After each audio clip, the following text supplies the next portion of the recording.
Sahabat obatin sawahmu semuanya.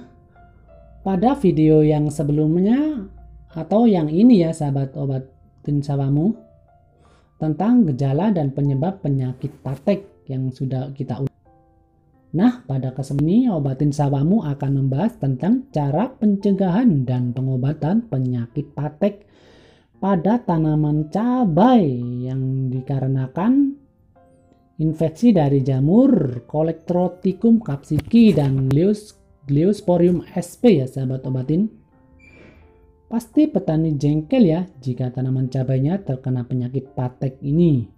Bagaimana tidak, tanaman cabainya yang dirawat dari kecil hingga siap berbuah.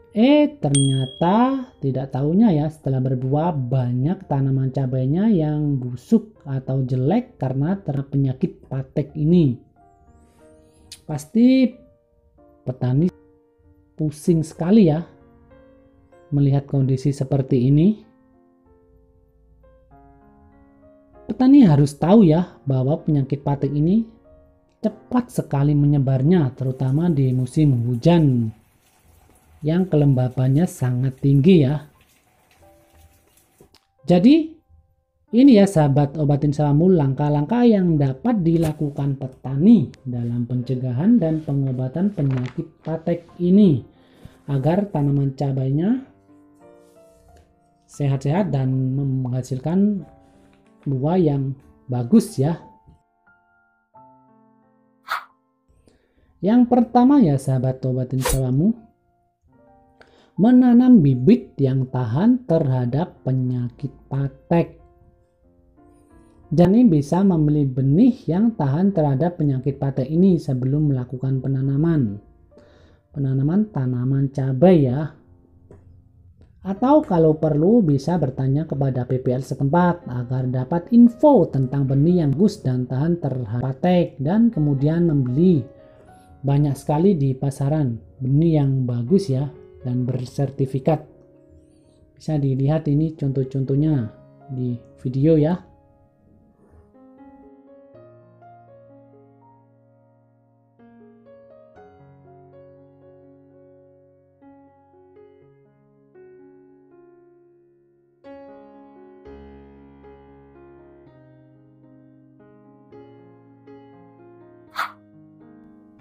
Yang kedua ya sahabat obatin sawahmu, jarak tanam.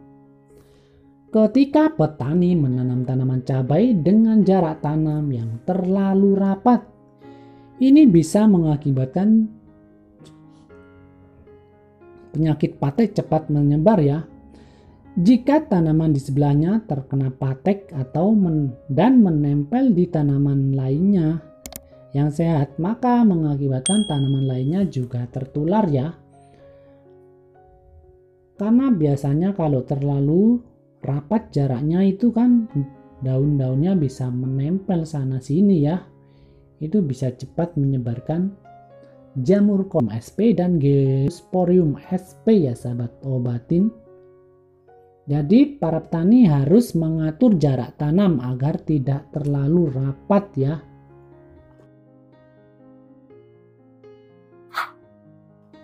Dan yang ketiga ya sahabat obatin sawahmu, menjaga perilaku petani. Para petani sebaiknya jika datang ke lahan sawah yang ditanami cabai dan melihat cabainya yang terkena patek dan memegangnya. Sebaiknya setelah memegang tanaman cabai yang terkena patek, maka petani harus mencuci tangannya terlebih dahulu ya, agar jamur yang menempel di tangan tidak menyebar ke tanaman lainnya yang sehat ya. Sahabat obatin sawahmu, ini sangat berguna sekali ya agar tanaman cabainya tidak tertular jamur Colectroticum sp ini.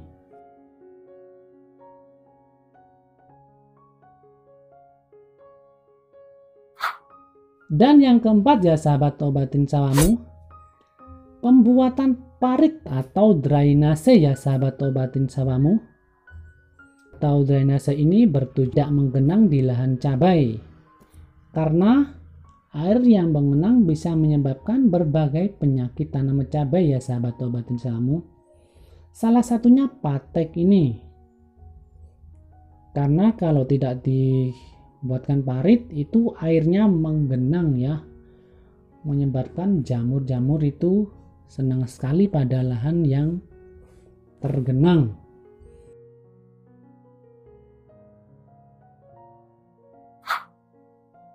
Dan yang kelima ya sahabat obat dan sawamu, penggunaan pupuk yang berimbang.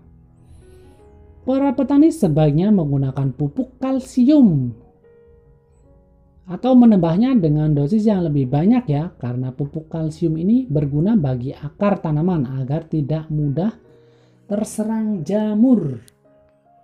Dan juga jangan lupa untuk mengurangi pupuk nitrogen, karena pupuk nitrogen itu kalau sudah terkena tanamannya menjadi hijau royo-royo, itu sangat disenangi oleh penyakit dan hama ya.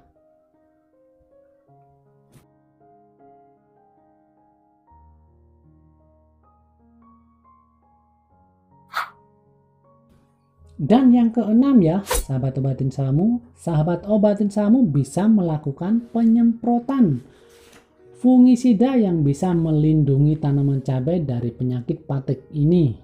Misalnya ya, fungisida yang berbahan aktif propinef, mancozeb, dan metil thiofanat. Contohnya ya, Antrakol, Diten, Bion M, Century, Zephyr, Saf, Topsin, dan banyak sekali lainnya. Dan yang bersifat sistemik contohnya Acrobat, Amistartop, Folikur, dan lain-lain. Semoga video ini bermanfaat ya bagi para petani semua. Dan jangan lupa ya, dukung channel ini dengan cara subscribe, like, comment, and share. Oke, wassalamualaikum warahmatullahi wabarakatuh. Jangan lupa subscribe, komen, dan nyalakan tombol loncengnya, agar saya lebih semangat bikin konten di channel ini.